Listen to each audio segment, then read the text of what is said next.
La parole est à notre collègue René-Paul Savary pour le groupe Les Républicains. Merci, Monsieur le Président.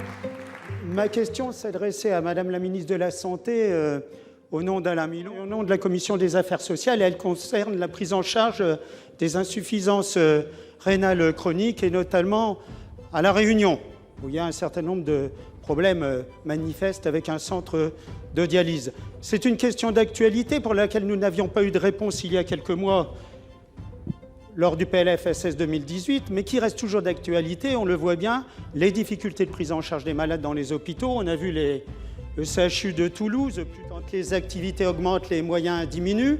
On le voit également dans le déficit de la branche maladie de la sécurité sociale, plus de 4,9 milliards d'euros, alors qu'on nous l'a disait il y a peu de temps encore à l'équilibre.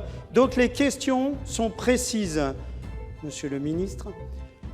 Quelle est la stratégie de l'État en ce qui concerne une meilleure prise en charge de l'insuffisance rénale chronique pour générer des économies notamment?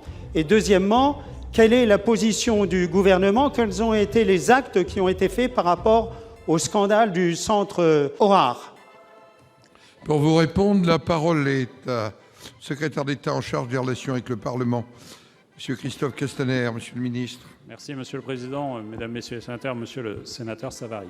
Permettez-moi, avec toute l'humilité de ma fonction, de tenter de répondre en lieu et place de la ministre, qui connaît évidemment mieux ce sujet que moi, d'autant plus que dans quelques semaines, elle aura l'occasion de faire une communication spécifique sur ce sujet, parce que, au fond, les maladies rénales que vous abordez, chroniques, concernent 5,7 millions de Français. Et le traitement de l'IRC doit envisager l'ensemble des modalités de traitement, c'est-à-dire la greffe et la dialyse, mais ne doit jamais négliger la prévention. Il faut améliorer l'information sur les modalités de traitement existantes ainsi que l'éducation thérapeutique. Il faut améliorer la prise en charge en amont. Et tout cela devrait permettre, Monsieur le sénateur, de limiter ou de retarder la survenue de la suppléance ou de réduire la dialyse en urgence. Monsieur Savary. Oui, merci, Monsieur le ministre. Vous m'avez évoqué effectivement avec beaucoup de talent les difficultés de l'insuffisance rénale chronique. Il n'empêche que la question est précise. Elle a déjà été posée et une première fois, nous n'avons pas eu de réponse. Une deuxième fois, nous n'avons pas de réponse. Donc nous sommes très attentifs aux annonces qui seront faites par Madame le ministre de la Santé. Merci.